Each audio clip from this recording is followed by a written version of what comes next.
Hi everyone, it's Roger and James here from the What's on Disney Plus podcast. In this week's episode, we're going to be looking at what's going to be coming to Disney Plus in January. We'll be talking about the Lizzie McGuire show being cancelled. We're also going to be doing quite a bit of a review stuff. We'll be talking about Safety, Soul, The Mandalorian, On Point, and a few other bits and pieces as well. But before we jump into any of that, just wanted to say a huge thank you to all of our supporters on Patreon and also YouTube channel members. So first off, on to Patreon, just a massive thank you to our executive producer Sarah for all of her support in just supporting the podcast and the YouTube channel, etc. And also big thank you to Andrew, Jamie, Jacob, Chris, Darren, The Juice, Lauren, What's on Netflix, and meanwhile on YouTube, Bad Dog Gamer, Martin, Adam, Jeremy, Joshua, and that's everyone. So huge thank you for all of your support. Right, so let's jump into it. First off, let's jump into the list for January because that got announced earlier in the week. And we'll just go through each one by one and kind of talk about some ones that kind of grab our attention. So on January the 1st, we'll be getting 700 Sharks, Dr. Zeus's Horton Hears a Who, Great Shark Chowdown, Mega Hammerhead, Mr. Popper's Penguin, The Wolverine is returning. Also be getting another of those extras of the clouds, and then we're going to be getting 10 episodes of Earth to Ned, which I was not expecting to return back. So that got kind of revealed earlier in the week. Earth to Ned, I'll be honest, I'm not necessarily sure I needed another 10 episodes. It does feel like maybe they split that season into two, like they did with Big Fib, to kind of spread it out. But what did you think of the Big Fib returning? You mean Earth to Ned returning, I assume. Yeah. What did I say? A Big Fib. Yeah. And if we remember, we didn't think anything of the Big Fib returning. I don't think we watched anything from it. No, I didn't. I don't know if this was split in half or if they decided to go ahead with another set of episodes. Well, they apparently did film this because the one with Kevin Smith was the first episode they actually made. So it's split. There's a couple of cool names in here. Like it'd be cool to see Jennifer Goodwin. I don't know how to pronounce if it's Jennifer. Yeah. Jennifer. Alan Tudyk, though. Yeah. Two very good actors. You recognize Jennifer from Zootopia and Once Upon a Time, I believe, right? And Alan Tudyk from all sorts of stuff. Yeah. But then you go down the rest of the list, you're kind of like, okay, you led with the biggest names. And yeah, I mean, I will check out Kevin Smith because I do like him. But yeah, and Penn and Teller, I do like Penn and Teller. They're kind of fun. But some of these people I've got no idea who they are. I might recognize them if I saw them. But again, the Earth to Ned's a bit of an odd one. There's a lot of people that like it, and then there's just kind of another one that just kind of blends in. But that's kind of the big one for that one there. I mean, it's more content, and if people are enjoying it, then good for them. But I don't see myself watching any more of these. No, good to see the Wolverine back that got removed. I think it was like beginning of November, so it's nice to see. That was a weird one. There's just randomly disappeared and coming right back. I still haven't seen Mr. Popper's Penguins. I should sit there and watch that one. I actually forgot that they made a movie out of this, to be honest. Well, I was just going to say Jim Carrey lets me sewed. It's fair. I read the books a long time ago, or the book. I think there's only one.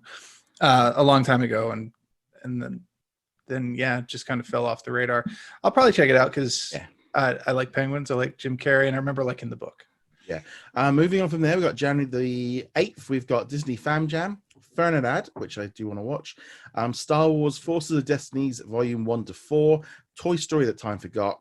We've got those cloud extras, but they're every week. Okay, so we won't mention them again. And then we're going to get a brand new series called Marvel Studios Legends, where there's going to be 2 episodes, one focusing on Wanda, Maximoff, and another one on Vision. And these are going to be basically it's just a highlight reel of the MCU of all their best bits and probably some other bits put in. It was a little bit like they announced it and a load of people got really excited going, hey, it's like, why did they announce this last week? Because it's basically a YouTube clip video. It's like, well, I'm not expecting a lot out of Marvel Legends. It's like there's a reason why they didn't put it in there. Yeah, it's not a big one. And then they've also got Star Wars Forces of Destiny, which was another clip show. Obviously, it was animated and it's new stories, but they're really short. They're only a handful of minutes long. I will say there's at least one worth watching, and that is I wish I knew the number offhand, but I think it's from season 1. Leia and I think Hera, maybe one of the characters, are hanging out on Endor. Off. Oh, yeah. No, there's one of those two, but there's one where they're hanging out on Endor after the battle, and there's just some Ewoks carting stormtroopers away, and it's a really funny clip that I was not expecting them to do. I don't know how the rest goes. I think I stopped watching them like most of the way through season 1, but with them all put here in a single package that's easy to track down rather than trying to remember it week to week. And they're short, so probably check out a lot of them, honestly. I do think like Disney need to kind of get their sort of things together. They make all this stuff for YouTube and they put it all out there, and then it kind of gets lost. And it's like these kind of things really should be, organized. I mean, yeah. To be fair, Forces of Destiny predates Disney Plus by more than a year and at least 2 years. I remember. I think it was one of the first conversations I had with one of my coworkers at my current job, and that would have been like 3 years ago. I just remember there being a whole load of toys, and there was this whole line of things that they wanted to do with it, and it never really kind of, I don't think, took off the way they had hoped. But moving on from there, let's move on to January the 15th. We'll be getting the Eleanor of Avia season 3, so that's the final season. Dr. Dolittle 3. Isle of Dogs, that one kind of got a bit of people's attention. Mary Poppins Returns, that's also coming to a lot of these are actually coming to Canada and Australia. And then WandaVision, first episode of WandaVision. That one's obviously the big one. And in all honesty, I think WandaVision is kind of, let's say the Disney Plus originals without WandaVision, it was a little bit of a slim pickings. But WandaVision obviously is the big one. I'm really excited about, getting a weekly Marvel Studios series. We've not seen anything Marvel for a year, and then suddenly we're going to get WandaVision. Should be a lot of fun, that one. And that one's obviously dropping weekly, and there's going to be 6 episodes. So that will see us right through to the end of February.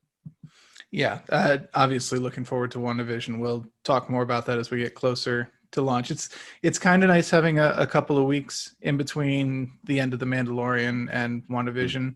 I know a lot of people would have liked to jump right into another top tier title, but is kind of I don't think it's a problem having a couple of weeks.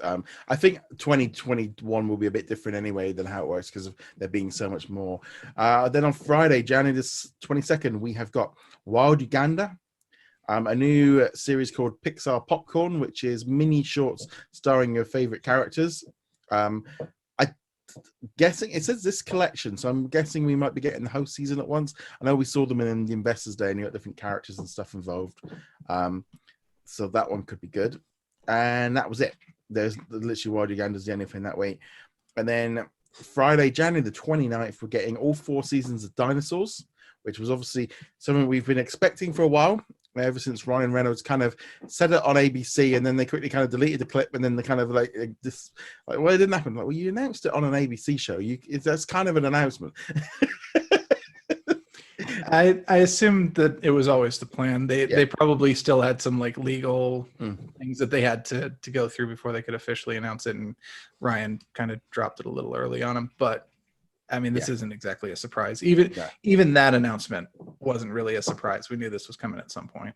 Yeah, I'm going to check out an episode 2. I remember watching it when I was a kid, and I've not really kind of thought about it at all. Ooh, hello. Yep. Yeah.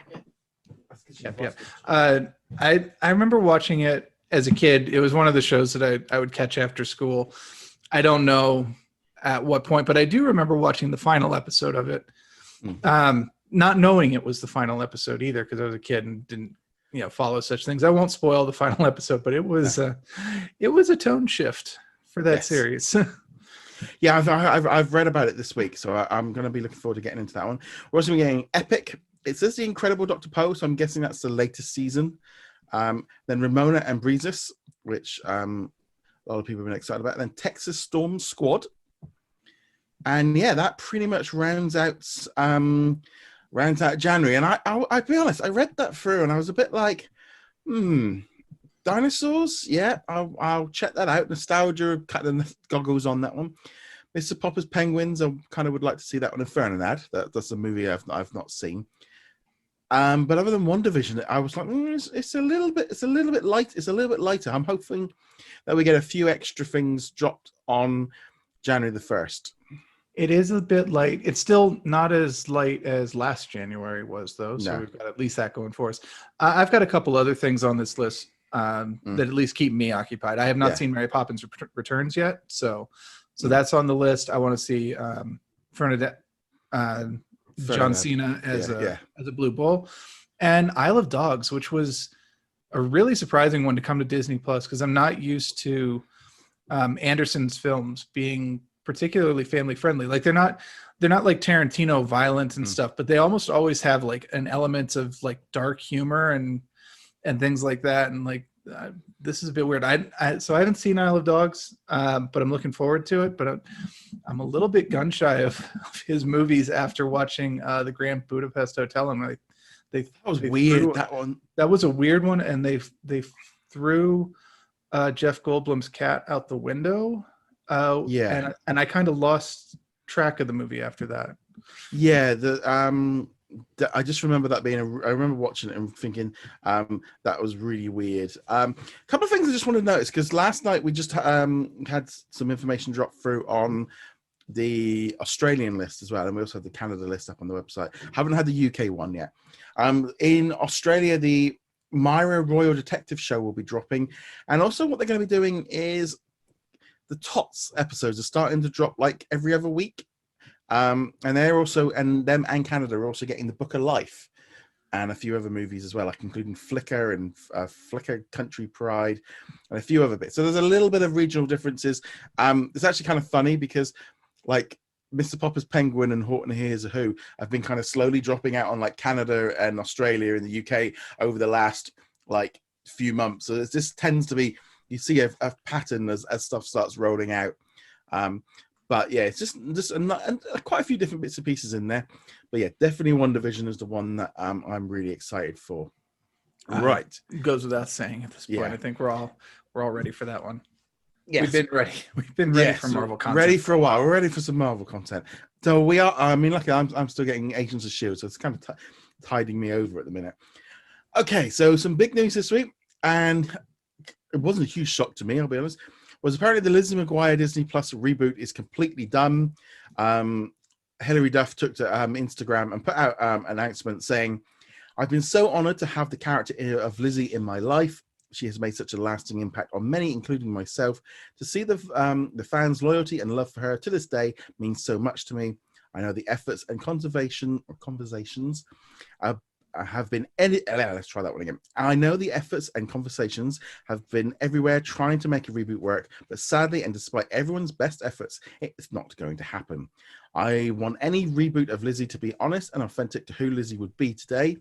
It's what the character deserves. We can all take a moment to mourn the amazing woman she would have been and the adventures we would have taken her with her. I'm very sad, and I promise everyone tried their best and the stars just didn't align. Hey now, that is what 2020 is made of." Now this is a show that just seems to have spent the entire year having problems. You know, we first heard with the creator of the show pulling out back in January. Then there was the whole kibosh about Love Victor moving over to Hulu, and then Hilary Duff kind of saying, "Oh, that sounds familiar," and then she kind of saying she wanted to do the same thing with Lizzie McGuire. Disney didn't want it. They wanted to keep it on there. She then went on a honeymoon. The sort of filming all got paused and shut down. Then we had the lockdown, and then they were having meetings to try and sort out what they were doing, and they've obviously spent all summer trying to get that happen. And then she announced she was pregnant, and so to me, it's just been this constant all year of just delay of reasons. I mean, at one point it was like, well, if they're all talking, that might be good, but then it's like, yeah, it was not going to get all in line for this year. And to be honest, for me, I look at this and I go, this feels like a massive miscommunication of what they wanted to do and what Disney wanted to do, and they were never actually on the same page from the beginning. Maybe Disney were rushing this through to get it out there, and the creators were like, "Oh, well, we're just making it up as we go along," and then that's when the problems. And I know there's been this whole thing since kind of that time of Disney Plus of where the entire restructured of the Walt Disney Television, and now they're making the shows and then kind of finding out where to put them rather than the other way around. And this kind of feels like one of those shows that just, to me, it feels like maybe Hilary Duff and the creator wanted a show that Disney didn't want, and Disney thought they were getting something else. And it just, to me, it just sounds like, trying to where she wanted Lizzie McGuire to be maybe wasn't where Disney wanted them to go. That's the general impression that I've got. Obviously, we don't really know how the conversations went on their side, but we can kind of read between the lines in some of the press releases plus her posts on the matter. So it really does just sound like there were two sides to this. They wanted different things and they couldn't find a middle ground on it, which is unfortunate. I know a lot of people were looking forward to this, and it does sound like Hilary Duff was extremely excited for it. But I also will commend her on her professionalism. I suspect she could have written a much nastier Instagram post about this, and she stayed professional all the way through it. So the only thing with that is, unfortunately, Disney aren't putting that their side. So it's only her that's been very, all the things that we found out about this show throughout the whole year have been coming from her side about not being able to sort it out, and it's like, obviously Disney aren't saying anything at their side. So it's a little bit like, we're only, she's being professional, putting it all out there, but she's also been very publicly vocal about it. So it's very tricky to find out the line, because on one hand, I actually think, if she's a 30-year-old woman living in New York, she has to be a 30-year-old living in New York, and there has to be an element of realism.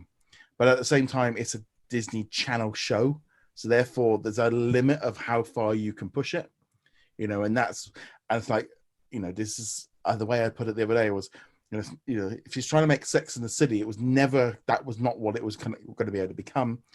And there's that line, and I kind of, it's like, ooh, it's very tricky, because it's not like, if this was a brand new TV series with her as a different character, I would say just go ahead and you make the show that you need to. But if you're taking a Disney Channel show from the 90s, you've kind of got this built-in kind of established rules of what they can do already.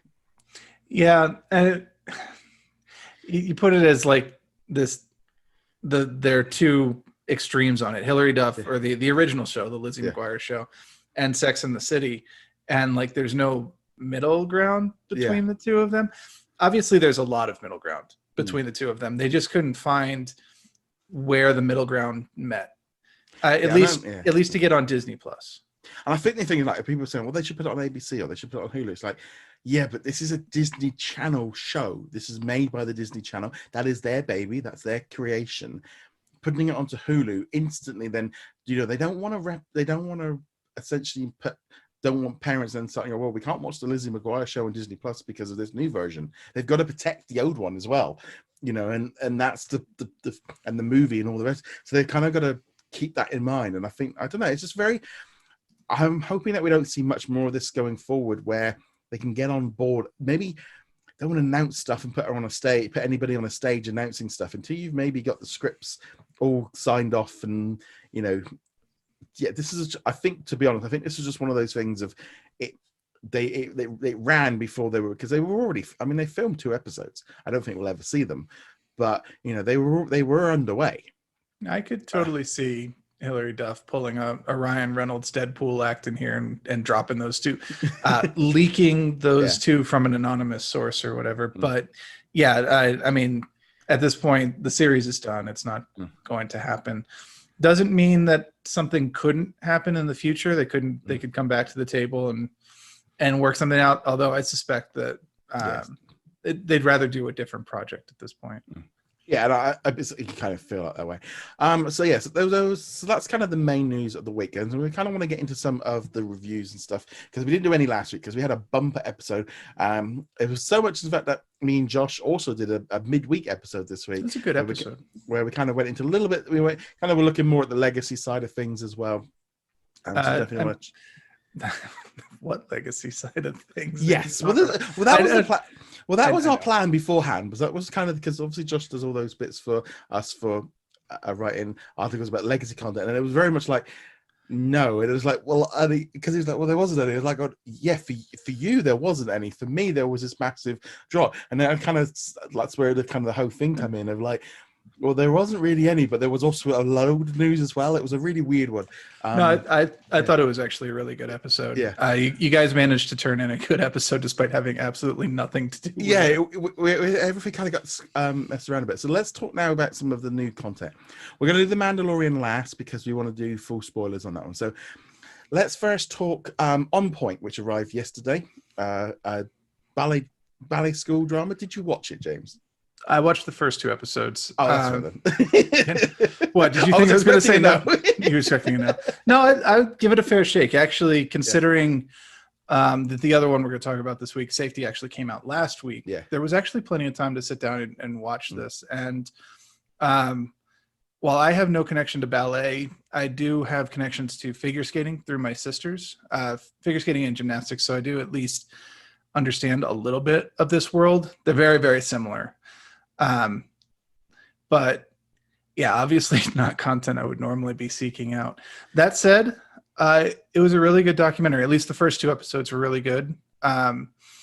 Doesn't really change my view on whether or not I want to go to a ballet, but seeing all the behind the scenes stuff and seeing the work and the effort and the passion, mostly the passion, that's what you want out of a documentary. It's something where you can tell that these people are really, really into it, and it captured that really well. Yeah, I mean, I had access to 3 episodes before it came out, and I'll be honest, I'm not going to watch the other 3 episodes because I've worked about an hour and a half to 2 hours of the documentary. I was like, I feel like that was enough for me. Of like, I enjoyed the show much more than I was expecting, because I went in going, okay, it's about a ballet school. I've got no interest in this. But what got me was, again, the passion from everyone, but also it was a little bit more real, a little bit more gritty. It wasn't quite so super Disney fluffy, was it? It was a little bit more realistic. They were willing to kind of peel back the layers and go, yeah, it's not all fun and games. These people actually really have to work hard at it. That said, it's not like a documentary version of what was that movie from a couple years ago, Black Swan, the one. Yeah, it's not that dark and gritty, and they still definitely focus on, we all love being here, and dance is my passion, and I wanted to be a ballet dancer for everything. Yeah, and my parents have remortgaged the house. Well, okay, so on the one hand we had the like, my parents are literally putting every penny they have into me being able to do this, which is a great story. And then on the other hand, we got this guy who's like, yeah, my dad won, or sorry, it was a girl. My dad won the NHL Stanley Cup, which is the highest hockey honor that you can get. And it's like, okay, a little bit of a different background. Yes. But I appreciated that. You see a lot of different backgrounds in this. I liked this. It's like seeing the kids like having to fix their shoes, because obviously they can only wear those Pointe shoes for a limited time, and they're trying to extend them out because they're like 50, 80, I think like $80 a pop or something, and they get through 2 a week. And this kind of thing of them trying to just stretch them out because of their parents are spending money, and then the kids on the subway going to school. And I just thought all of that, I enjoyed that aspect. I enjoyed the 3 episodes I watched. And I kind of put that in, well, that would have been nearly like a 2-hour movie. That would have been enough. I kind of feel like I got the hint. We did actually, a few years ago, we were in London around Christmas time, and the Nutcracker was on at the Royal. I can't think of where it was. It was somewhere in the middle of London. And my wife wanted to go, and we ended up, I tried to get the tickets, but they were completely sold out. But yeah, it's kind of, I sort of, seeing a little bit of the Nutcracker in the previews and stuff, it was like, something like that I could probably maybe go and see, just to experience it, to see what it's like. Not something I want to go see all the time, but it's sometimes those kind of things are trying different things out. But overall, I was impressed. I was like, okay, this was a lot better than I was expecting. Yeah, no, it is really well done. Very good quality. If you're into ballet, you absolutely should check it out. If you are curious about ballet, definitely check it out. If you've already formed your opinion on ballet and this isn't going to change it at all. But I did develop quite a bit of respect for all the people who did. I already did. Like I said, I've got that background with watching my sisters do figure skating and gymnastics. So I'm like, yeah, the people who take this seriously, they really take it seriously. And it's a true, it's not like something you do for 2 hours on the weekend kind of thing. And also, as I said back at the beginning of this, you could tell that every single one of the people that they talked to were really passionate about it. And honestly, just listening to people be passionate about something that they love in and of itself doesn't even matter. They could be talking about like ant farming or something, but if they're really passionate about it, you kind of get into it too. Yeah, but no, I thought it was good. I think it's a good addition to the Disney Plus library. More variety, what we need. It also shows me that Disney licensing and kind of going out and finding other people that have either made stuff or making stuff is a good idea to give us some variety, some different, because that's what I enjoyed about this one. It was a little bit more different. Moving on from there, let's talk about Safety, which arrived on Disney Plus last week. American football. Well, I say it's an American football movie. It was all about a guy going to university. He's there. He's escaped his mum was that's alcoholic, a drug addiction, something like that. Then I don't think they even and he ended up having to basically take his brother in because his mum got put into rehab, and so they were basically hiding him, trying to hide him at school. And I thought that aspect of like, trying to hide him, putting him in a duffel bag and kind of carry. I thought that was a fun bit. I mean, it was sad in one way, but it was like you kind of got the humor of it, and it kind of played up. You could imagine, a load of teenagers and sort of like that, thinking that they could get away with that for a certain amount of time until a realization comes in, and then everyone kind of going around and trying to help him, but also his unwillingness to kind of accept help as well. He wasn't kind of straight in, and I really enjoyed it. I got to the end of it. I mean, there was a number of times where I was a bit teared up, and I wasn't expecting it. I went into this movie going, it's American football. I don't really care about football. And football was like not even a major part of it. It was about the teamwork, but it wasn't about let's go win the cup, and if we don't win the cup, our lives are over, kind of what you usually get with these kind of movies of, if they don't win this amazing cup, they're set up for life, and it doesn't really matter. But this was not about football. There's a lot of football scenes in it. For people who want to watch it for the football aspect, it's mostly training camp and a practice and getting ready. There are a couple of scenes from one game that they played towards the end, but like you said, it's not even an really important game. It's not one of the bowls. It's not one of the championships. It was a game they had to win to get into the championship, but they don't even really worry about we won. They walk into the state. That was the last one. I was talking about the one before that. Yeah, but I think that was the thing that kind of got me. It wasn't about right. It wasn't the driving plot. Wasn't that if they win this game, their entire life is and there's no big stage show that they've got to put on, and that whole typical thing that right. in reality doesn't make a bit of a difference. But I really enjoyed it, and it's really I've been very vocal about the fact of getting people to watch it and keep saying, just don't think it's just an American football, because it kind of pushes on that a little bit, maybe more than it probably should do. Well, that's how they draw people in. I mean, it's the sports movie tactic. You draw people in with the big sports game, whatever, maybe football, hockey, ballet, anything. And then you tell the story you actually want to tell.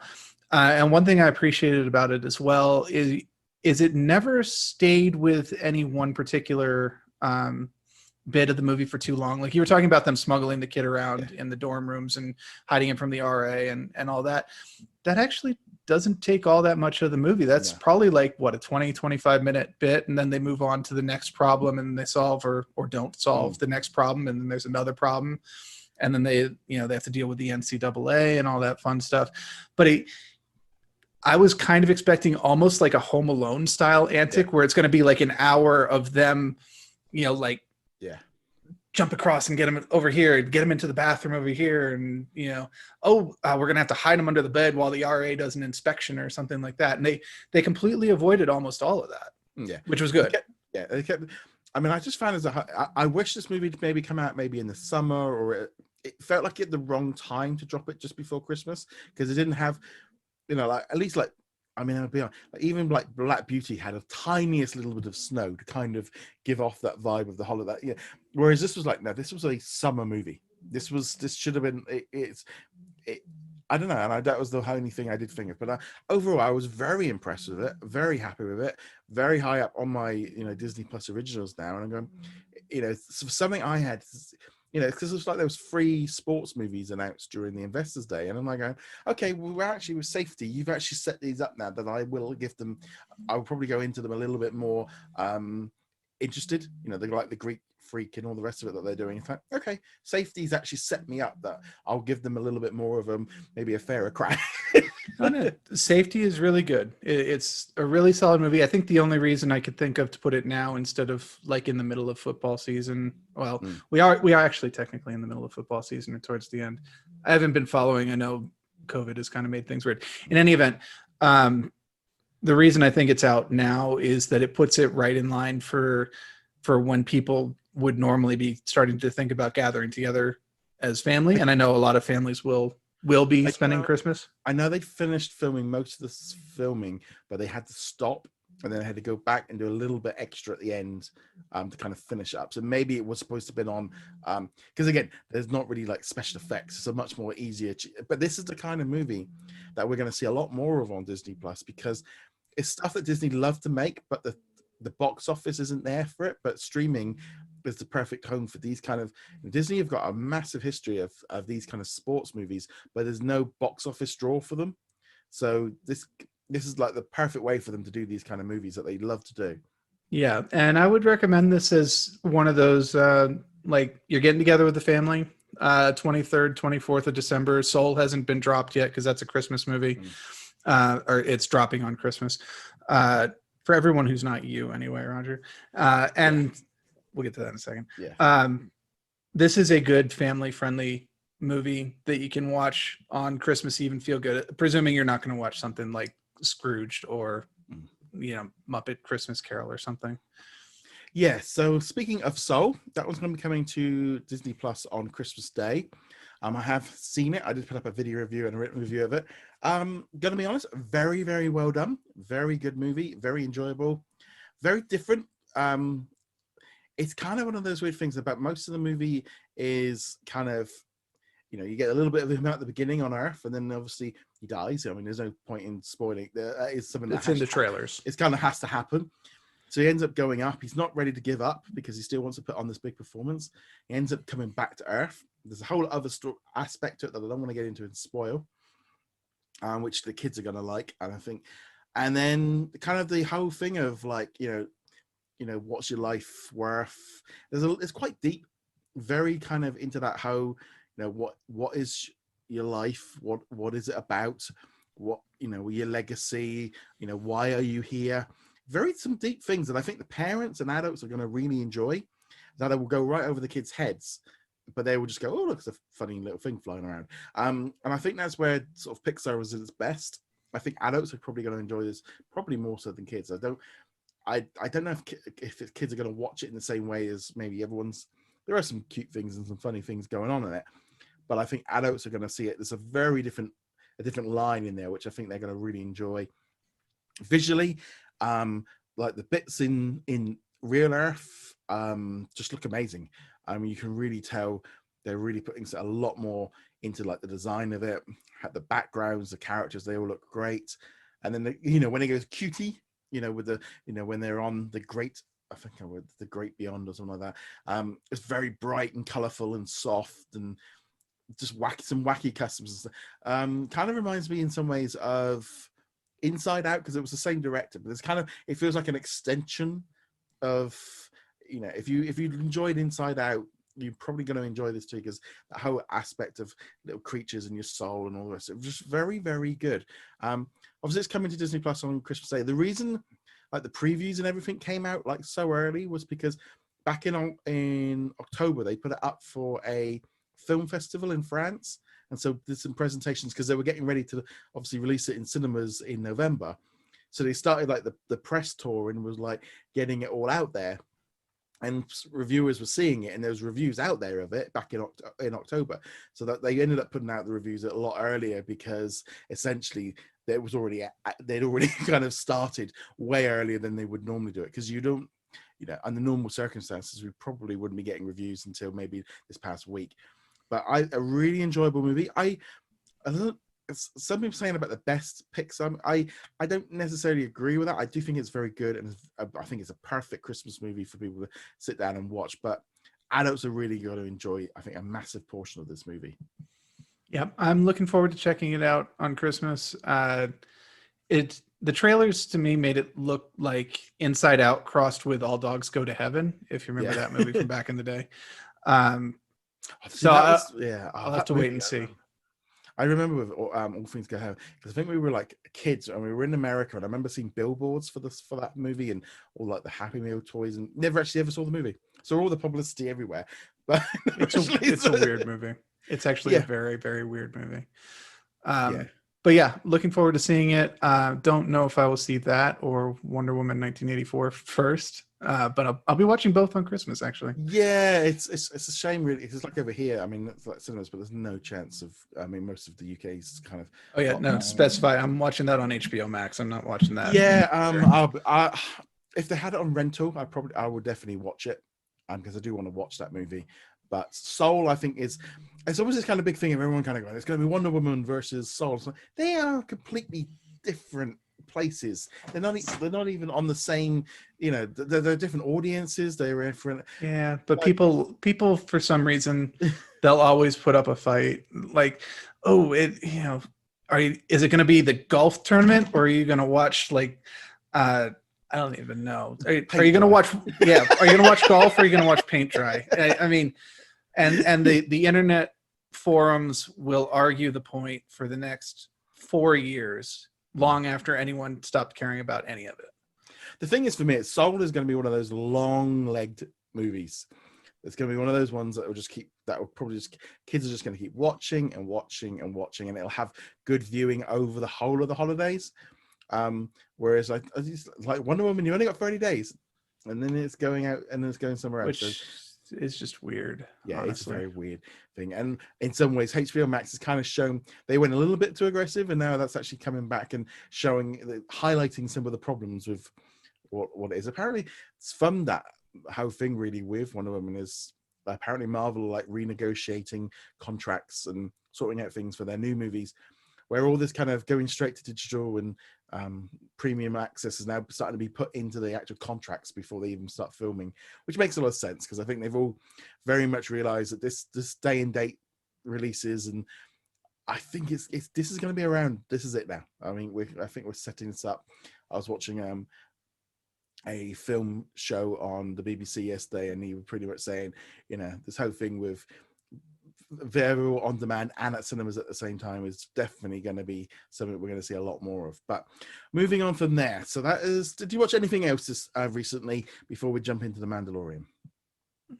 Nothing worth mentioning, honestly. No. Couple movies, not Disney Plus stuff. Watched what did I watch last week? One of the Ghibli movies. That was an HBO Max one though, so really good time with it, and I can't even remember which one it was, but I did like it. It's kind of one of those things right now, just trying to find anything to kind of watch. That's I think the only thing we started watching was that Hidden Wolves thing. I think that's on HBO Max in the US. That looks interesting. Yeah, it's a bit weird. It's kind of connected to Alien, but it's not connected to Alien because they're trying to get him on to do the FX show, which will obviously end up on Disney Plus Star. But there you go. This is all going to be a bit weird. So let's now talk The Mandalorian. So we haven't talked about last week's episode as well, so we'll kind of mix them all up. But we're just going to say it right now. We're going to go into full spoiler zone. If you haven't seen it, watch it. But we there's not really a way we can do the whole season without talking about spoilers. So, what did you think of the last 2 episodes of The Mandalorian? Loved them both. I don't think anyone's even remotely surprised. No, they were fantastic. Especially episode 8 was just minor quibbles here and there throughout it, but overall, exactly what we needed for the final episode of season 2. Right, so there was this one bit with the Mandalorian's finale did something I don't think Star Wars has ever managed to do. I'm sat there and I'm like tearing up. I'm going, why am I crying over a puppet? It's not a puppet. It's baby Yoda. I mean, apparently this puppet is so amazing that actors have actually given directions directly to the puppet. Like, I need you to do this. Not talking to the puppeteer, talking to the puppet. I need you to do this action. It was just like, I was just like, okay, what, how, what? And it was just like, I mean, the fact that he took the mask off. I mean, it's, but that is what you call a setup, isn't it? Where they've built this whole thing up over like 7 hours, so that when he does reveal his face to, you know, Baby Yoda, that means so much because they've established it. It's not even just 7 hours; it's the entire series. Season one was they hammered it into your head. He does not take the helmet off. He does not take the helmet off. He has that one moment where he might take it off for the woman on, you know, that forest world, and he doesn't.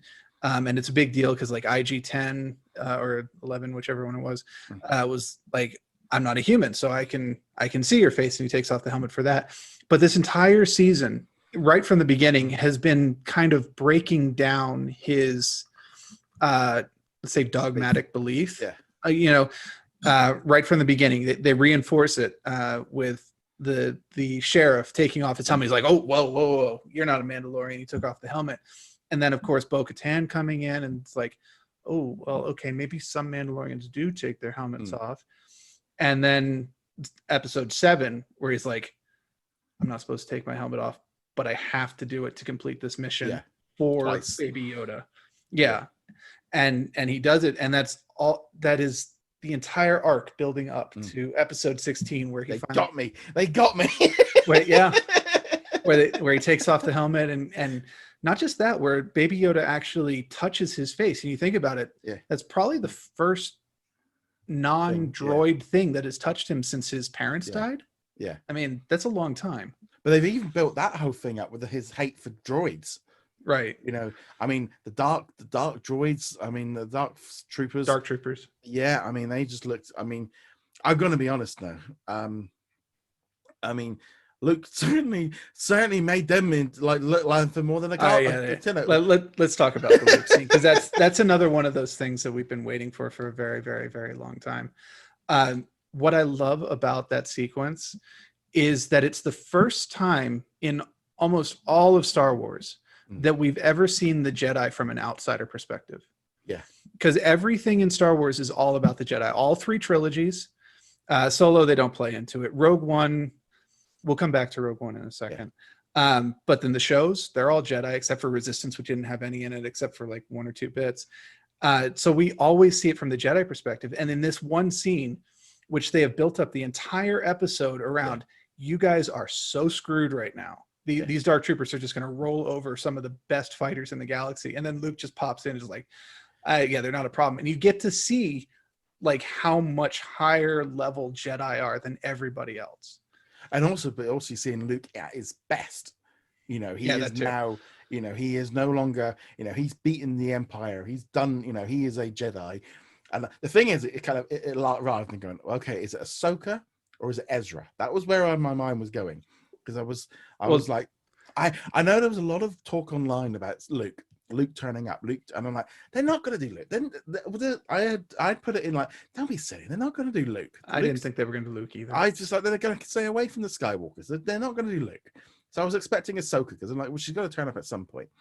She didn't. So she got out, and then of course the lightsaber went up, and I go, well, hold on, that's one lightsaber, so it's definitely not Ahsoka. And then it was like, that's a green one. That's Luke. And I was like, that's Luke. That's not, because I was expecting Ezra to be the kind of the one to come in. And of course, and then it's the black hand, and of course they weren't revealing his face, and they probably should never have done that because I hated that face. Oh, I thought it looked awful. It looked better than Tarkin did. That's not saying much. And it's to say like, "Hello, my name is Luke." Oh yeah, no. Sorry, not to go too much of a tangent. It was very clear that they told whoever was under the actual mask to be like, just don't move. We need to CGI the heck out of this, so do not move. It wasn't horrific, but it was definitely like maybe you guys shouldn't have done that. I knew it was Luke the second it was an X-Wing. I was like, the there is only one person in the galaxy where a single X-wing shows up and you're just like, oh no, that's Luke right there. Like, oh, one X-wing. And it's like, the other thing I really loved, I loved that Moff Gideon played on the fact that he knew that he was gonna force the Mandalorians to fight, and he knew exactly what he was doing. See, I didn't actually like that sequence. See, I thought that was great because he's like going to take the thing. I don't want it. I've got no idea what it is. You can just take it, and you can see again. Well, I can't take it, and we need to fight over this. And it's like, and I was liking it more from Moff's point of view because you could see like the glint on his eye of just like going, I got you. See, I liked that aspect of it. We need more Moff Gideon. I'm glad that they didn't kill him off, and I want to see more of his stuff. But the problem with that, and I need to go back and rewatch Rebels to verify this, but it was like, didn't Sabine just hand the Darksaber over to Bo back in the day? Like, here you go. You be the leader of the Mandalorians. I mean, this specific issue felt like artificial drama to me. It was just like, now we're just going to throw this in just to spice things up a little. I was like, bleh. Plus, they already did the artificial drama at the very beginning of the episode. Let's jump back to that real fast, where Mando and Boba Fett show up in the bar, and Bo-Katan and her friend are there, and all they had to do, literally all he had to do, Mando just comes in, hey, we know where Moff Gideon is, you want to come with? That's it. That's all they had to say. And instead they do this like whole 5-minute thing. Like, well, Sasha Boba Banks Fett had to get some wrestling moves in. That was probably in the contract. They absolutely with a jetpack on. It looked awesome. No, I'll grant you it was a cool fight. The thing is, they could have stuck that in anywhere. They could have put that in towards the end. There's absolutely plenty of reason for Bo-Katan and Boba to hate each other, or at least to not trust each other to the point where they're going to fight. It's just that particular scene, it was so obviously forced. It's like, literally just lead with the important information. That's all you need to do. Though I did have a thing, that ending though, with them on the ship with Luke coming in, would have been very different had Boba Fett been in there with him. That would have been hilarious. You can't imagine, because I put the clip in with the video I put up yesterday, and I'm there going, yeah, he really wouldn't have been that happy to see Luke. Well, we'll come back to Boba Fett in a second. I wanted to mention this, going back to Rogue One really fast. That whole sequence with Luke going through the ship and just ripping the Dark Troopers apart, that was the Rogue One moment. We always talk about that Darth Vader moment at the end of Rogue One, where you finally get to see Darth Vader actually just be Darth Vader. And this is where you get to see Luke be Luke. You get to see him be a Jedi. And aside from his fights with Darth Vader and a bit on Jabba's sail barge, you really don't get to see that much. So it's great to see Luke just be a complete instrument of devastation. Yeah, because I'm sitting there, because I mean I love I play a lot of Star Wars Legion, which is a miniatures game. I'm going, we need Dark Troopers. We need them in the game. Oh, I'm sure they're coming. And it's like, yeah, but then Luke gets in there, and he's going to be able to wipe them out. It's going to be useless. That's also part of the game. But it was like, yeah, it was this kind of thing. I got to the end of that episode. I was like, wow. That had been building up. I mean, I thought they were going to leave it with a cliffhanger going into season 3. They didn't, and it was like, and sort of Mando kind of giving blessing to go with for Grogu to go off with Luke. That leaves a whole other thing of what goes on with Kylo. But it kind of and now there's this whole mix, especially because they went full Marvel and did an end scene credit. Now, for some reason, I left the credits on because I was I don't know why. I think and normally I would have just turned it off because that's what you normally would do. It's like I left it on, and then suddenly it comes up at the end. I'm like, what? I hate what? And then we had this whole other thing. I'm like, the book of Boba Fett coming December 2021. I'm like, instantly grabbed the laptop. And it was like, what? I was like, I know we've been, there've been rumors of this Boba Fett spin-off series for ages, and then suddenly it's like, well, you didn't announce it last week, and you kept it for this.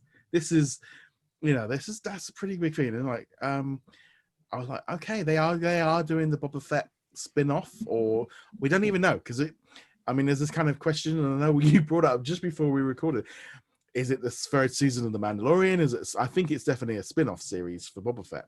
It's a weird name, but we'll have to wait and see, because December 2021 does line up with what we know of the release date for Mandalorian season 3. So it could, Christmas 2021 is what they said. It could line up. It could be them running 2 shows in tandem, one with Boba Fett and Fennec, and one with Mando and his group. It could, or it could just be, you know what, Mandalorian in this case refers to Boba Fett. We're going to do a season of that. We're going to let these guys rest for a little while they do some scouting and try to find Grand Admiral Thrawn and stuff like that, or whatever they choose to end up doing. And then season 4 will come back. We don't know. We're going to have to wait for an official announcement on that. I think the only trouble for me is the Mandalorian now is set up that it's Mando. Right. You know, I would agree with that. And that's a bit like, you know, doing, you know, you can't, he is known as the Mandalorian. That's kind of his name now. And therefore I don't know if they can necessarily turn it over. Yeah. It's not Din. It's the Mandalorian, just like it's not Grogu. It's like, because I remember we you know, I had an action figure for it and it had like Din, and I'm like, and I remember doing the review going, well, who's that? And it's like, because they I think they I mean, they mentioned it once. He never mentions his name, and so like, yeah. So that was the thing. He is Mando. You know, that's what we all call him. He's Mando and Baby Yoda. That's Din and Grogu. No. So I think it's going to be a spin-off. I think this is what got me with the Rangers of the New Republic being a crossover event. Sounds to me along the lines of we are bringing things together for, you know, like they did with, I don't know, Legends of Tomorrow. Well, this is more like an MCU kind of thing. Yeah. The Defenders kind of thing. And so I could quite easily, it depends really on how long the Boba Fett show is. Isn't it? Will the Boba Fett show have as much impact as Mandalorian? Maybe they're going to run, you know, maybe it's a movie. Maybe it's just a couple of episodes. It could be a 4-episode arc, and then the final one, you know, and then the Mando kicks off. You know, we just don't know. But it's very exciting. It's just like we went from like we're only gonna have like 1 series a year to suddenly now we've got like 4 things on the flow at once. But we also had heard that they started filming the Boba Fett series last couple of weeks ago, and that the Mandalorian season 3 was pushed back a few weeks to come a bit later on. So, but then again, the Mandalorian could turn up in the Boba Fett episode on Christmas Eve or Christmas, and that could be the way of kind of being correct. Yeah. See, I don't think there'll be too much of a crossover between these. They're going to want to leverage it to a certain degree, obviously, and they're going to want the popular characters crossing over. But the way that they set up the Boba Fett series in that little post-credit trailer, it really looks like he and Mando are off on 2 completely different paths. He's going to be rebuilding Jabba the Hutt's empire or something like along those lines, whereas Mando is going to be off with Bo-Katan, retaking Mandalore, hunting down Grand Admiral Thrawn, who knows, doing something.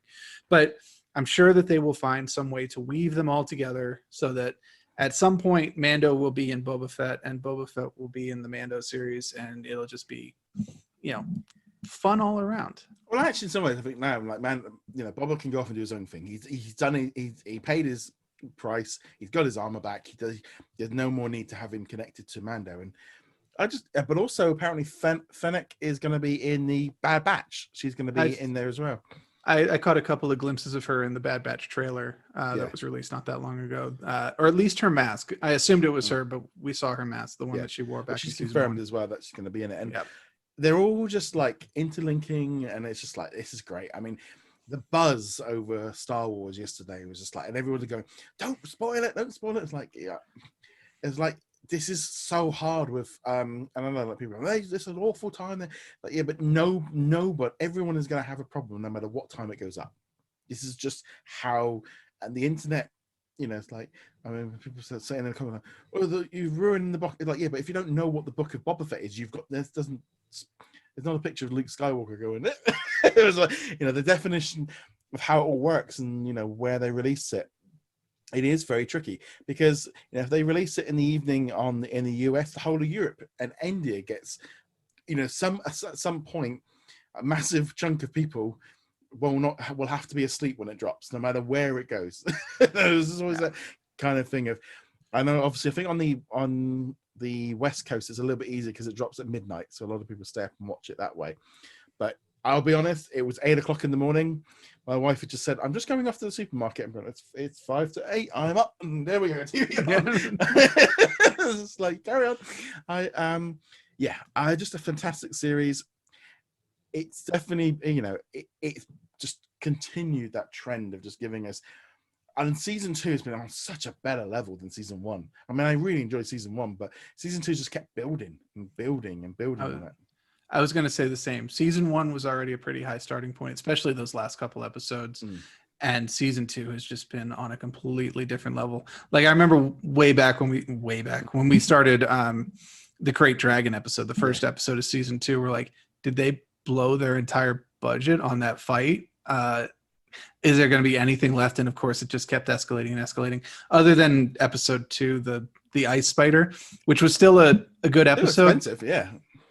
Well, they had the X-wing chase and all sorts of little baby spiders trying to eat Baby Yoda because he ate a baby spider and so on. But I think that helped actually set up the 8th episode with the X-wing turning up, because you had that whole thing of they've already interacted at some point and come to help him.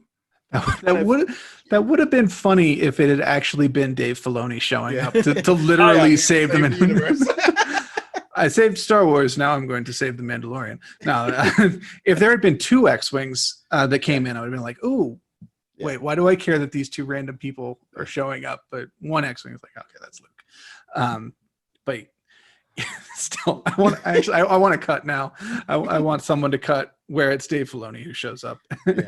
At the end. The thing is, I think the thing that's so good about this is it's done one thing that, with the whole of The Last Jedi and the Rise of Skywalker, of how that all went down with, and sort of Mandalorian seems to have just come in and just kind of gone, this is like the Star Wars everyone loves, like I said, one of my Star Wars Legion group, everyone's just buzzing, there's just, and my Facebook feed was just full of people, not necessarily, people in the Disney Plus community. These are just, friends and all the rest of it. People excited about it and like loving it and loving. And it's like, it's just been really nice to see that, of where Star Wars is actually meeting people's expectations and exceeding it and keeping people happy, which is very hard to do nowadays. And it's just like, it's just nice to see that. Yeah, it's a sign of a good show at the end of the day. If it was just Star Wars people going, yes, finally we get our show, that'd be one thing. I mean, that'd be a good thing to begin with. But when you've got people who are not typically Star Wars fans, they'll go see the movies and that's about their full interaction with Star Wars, which is totally fine. That's what they're there for. But then them coming out and being like, hey, have you seen The Mandalorian? This was great. I love this. This is fantastic, because it's a different level. Yes, it's definitely, it's been a highlight. I mean, Mandalorian is going to be one of those shows. It's this is going to be a Disney Plus staple for years. We're going to get so much more Star Wars coming up, and I'm just really kind of ended them going. The thing is that's really nice now. And I did say this to my wife yesterday. Was like, it ended, and then I was like going, yeah, but we've only got 3 weeks, and then we get a brand new Marvel show every Friday morning, and it was that kind of thing. And then after that, I got Falcon, and then after that, I got Loki. And I was like, God, we've had like what 10, 11 weeks of having good stuff with the right stuff and Mandalorian, and I'm like, yeah, we've got this coming up for months. Yeah, we got a few weeks, where there's not, but in generally, we've got a really good lineup coming up, and it's like, we haven't got that drought that we had, when Mando finished at Christmas. We didn't really get that till October. Yeah, basically that there were a couple of good things that dropped here and there over the course of the year, but there was nothing consistently the way there was with Mandalorian and the right stuff.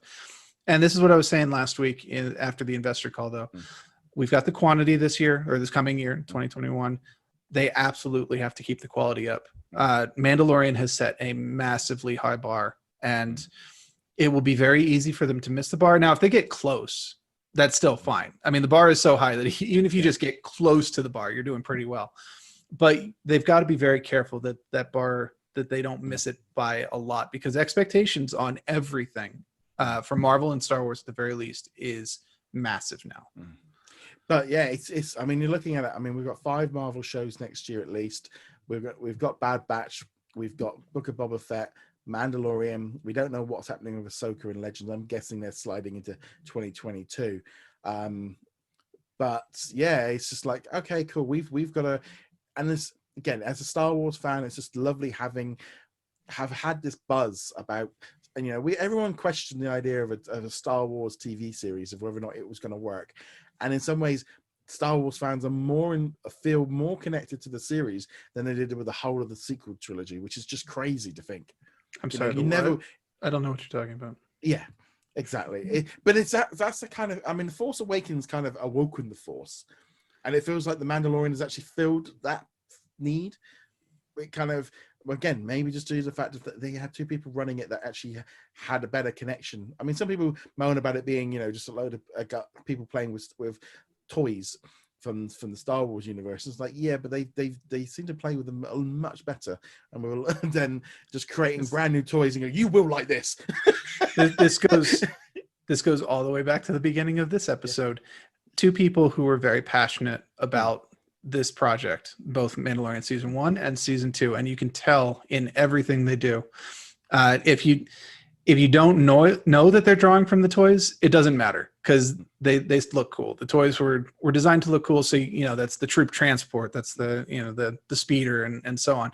Doesn't matter, they look cool. But if you're watching it from that perspective of like having played with the toys as a kid, or having played Dark Forces on the PC way back in the day, and being like, oh my god, the Dark Troopers. I used to have the Slave One ship, and and all this kind of stuff. So it's like, it's just, I think that has just continued to build on it, and it's just delivered easily, without question, the show of the year was Mandalorian season 2. It's just straight up. There is nothing else even anywhere remotely close to it for me. It has just been a highlight of 2020, and we need them. It's ending 2020 on a high note. That's what we needed. I mean, that's not to say there wasn't some other great programming out there. I haven't seen the King's Gambit yet, but it's a Queen's Gambit. Sorry. Yeah, my wife's been watching that one. I want to check it out. I still haven't seen Tiger King. That was a whole other experience. I think because I didn't watch it when it was like all the hype, it's not going to be the same for me. But and it was also like the week 1 of lockdown as well for us over here. That's true. So it kind of had it's like, we're all got to stay home, and we've got nothing to watch but Netflix. But yeah, so next week we are going to be doing a retrospective of the 2020 of everything that's been out. We are going to be carrying on, because basically we're kind of you can't do anything else at the minute. So next week we'll be doing on Saturday we'll be doing our best of 2020, and then the following week on just after the new year we'll be doing a look at what's coming up in 2021. So that's the next 2 weeks podcasts that we'll be recording them as normal, because as I said, you didn't head home for the holidays, and there's no reason not to. So nevertheless, a huge thank you to everyone for supporting us on Patreon and our YouTube members. Also, just want to say a huge Merry Christmas, and hope you all have a really lovely Christmas. Stay safe. Make sure you keep the windows open. Don't have too many people over. Don't have too much turkey. And yeah, that's kind of it. Have a great and safe Christmas. And we should be back next week. And on that note, guys, thank you very much. Later. Enjoy some good movies. Check out Soul. And definitely check out Soul. And Muppet Christmas Carol. Yes. I was going to say Muppet Christmas Carol is the best Christmas movie on Disney Plus. Yes. Die Hard is the best Christmas movie. Other than that, guys, thank you very much. See you guys soon. Later.